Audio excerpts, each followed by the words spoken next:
Naalala mo pa ba nung sinabi mo sa akin na kapag 30 years old na tayo at single pa tayo, ay tayong dalawa na lang?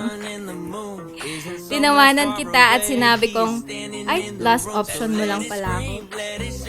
But look at us now, my love. Today, I stand here telling my vows in front of my answered prayer. Love of my life, my future, and the father of my future children. It's time to clap our hands and stomp our feet. Let's have a celebration. If you believe that Jesus set you free, it's time to celebrate. Sobrang dami kong naglista kasi ako ng 100 ko. Tapos sila yung na-draft ko na, okay, pwede to. May arit, okay.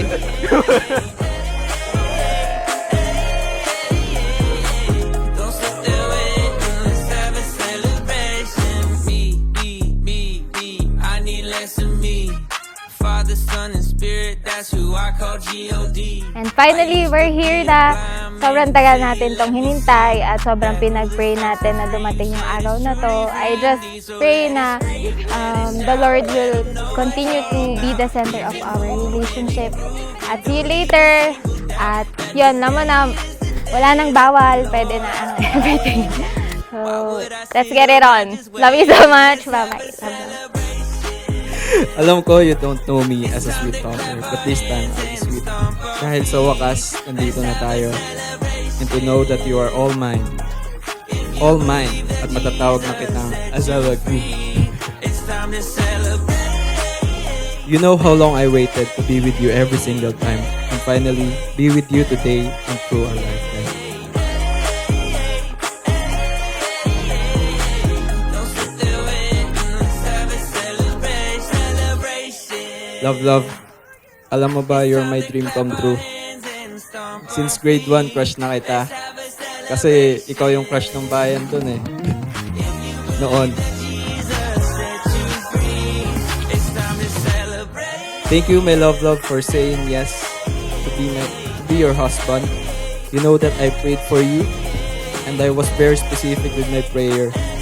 Sabi ko nga sa prayer ko noon, Lord, si Krisha na lang please. If I could meet my past self, I would tell him to continue praying because the best blessing he has been praying for will come. We met during our grade school years, grade 1. And then, naging best friends kami, barkada. And, eto na, 4 years ago, niligawan niya ako. Una pa lang ko siyang sinagot, I can see my future now with him.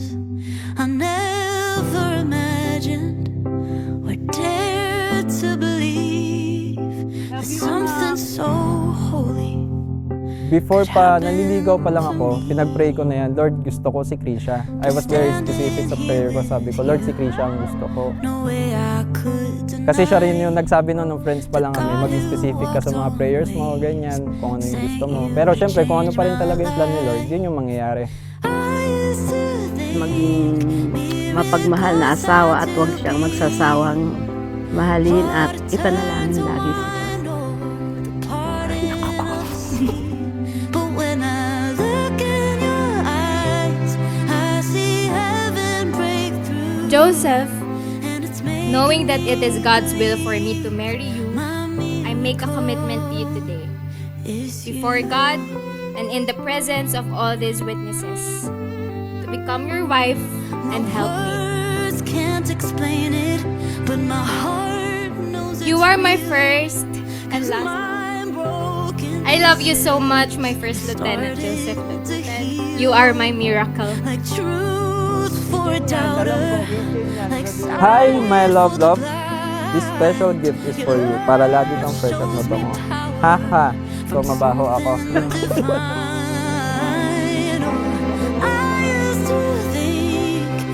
We are so excited, we are so happy. Thank you, Lord, for everything. And naway i-bless niyo po kami ang aming relationship. Be the center of our relationship, Lord.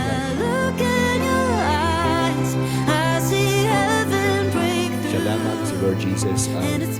Bukod tanging pundasyon that you build on in your married life. Nangako ako sa sarili ko na mamahalin kita just as how God wanted us to love each other. Krisha, knowing that it is God's will for me to marry you, I make this commitment to you today in the sight of Almighty God and before all these witnesses. I promise to love you with unconditional love. I will be faithful to you always and never leaving you nor forsaking you.